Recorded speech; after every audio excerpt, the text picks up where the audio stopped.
Hello everyone and welcome back.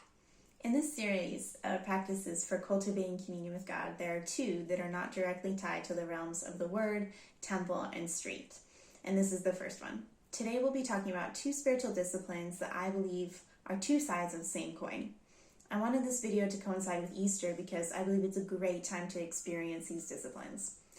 You see, I believe that God desires and has laid out ways for us to be in communion with Him with our whole being, not just our intellect and our emotions and the more abstract parts of existence.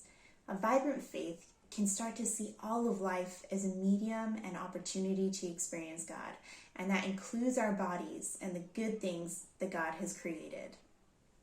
Physical existence is not separate from spirituality, and I believe that that's shown by the fact that Jesus raised bodily, ate and drank in His resurrected body, and our true hope is not a heavenly disembodied future where only our souls reside, but a new creation, a new, perfect, physical heaven and earth.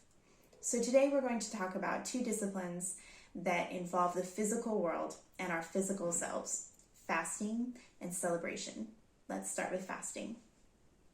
Fasting has been a practice of the people of God since early on in the days of Judaism. There are earlier references, but the one that jumps out to me is of Nehemiah, who after hearing of the destruction of Jerusalem, mourned, fasted, and prayed. At times the Israelites were ordered to fast as a people during times of national tragedy. I think it's pretty easy to see why fasting and mourning go hand in hand. Many times when you experience intense sadness, it's hard to even make yourself eat. So when you fast because of a circumstance that's greater than just your own personal circumstance, say a national circumstance or one of a friend, you're placing yourself into that situation to experience it in a more involved way. It's not just in mourning, but also a serious cry to God for help that can bring about fasting. This one I sometimes struggle with.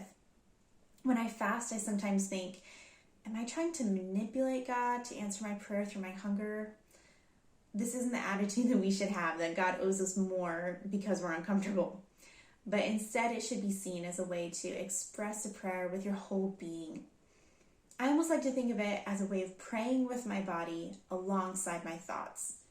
In short, fasting is a great way to get serious about something.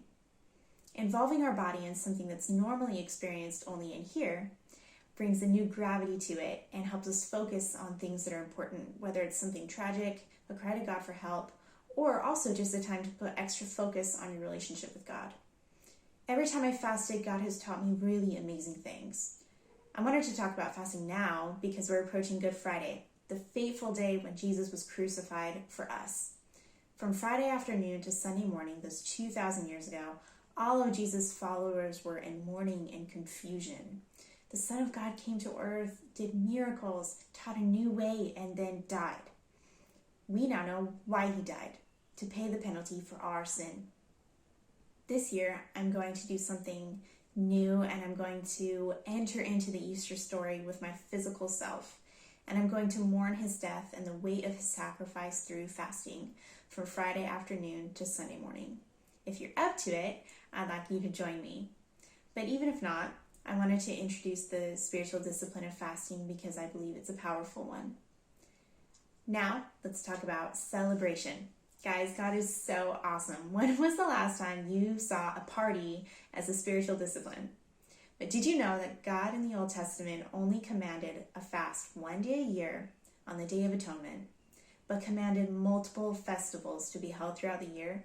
In Leviticus 23:40, He specifically says, on the first day, you are to take branches from luxuriant trees and rejoice before the Lord your God for 7 days. For the Festival of Booths, people decorated the city, ate delicious grilled meat, camped out, and had a great time. He wanted people to remember throughout the year the great things that He had done, and He wanted them to remember them through parties. On Easter, we have the most significant day of the Christian year. It's the core of our faith, that Jesus rose from the dead. So whether this Sunday you'll be with lots of people or few people, do what you need to do to make it a great day of rejoicing. Prepare and eat the good food that God provided. Listen to good music that God inspired. Enjoy the people around you that He created in His image. Make it a point not to sulk, complain, or stress about anything, but see your joyful commemoration of Easter Sunday as a holy practice.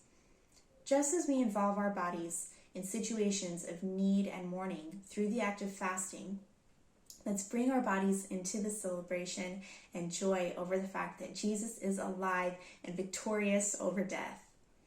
Enter into the story with all of your being, with your thoughts, your praises, your prayers, and the good physical things that God created that we get to enjoy, because He's the Lord over all of it.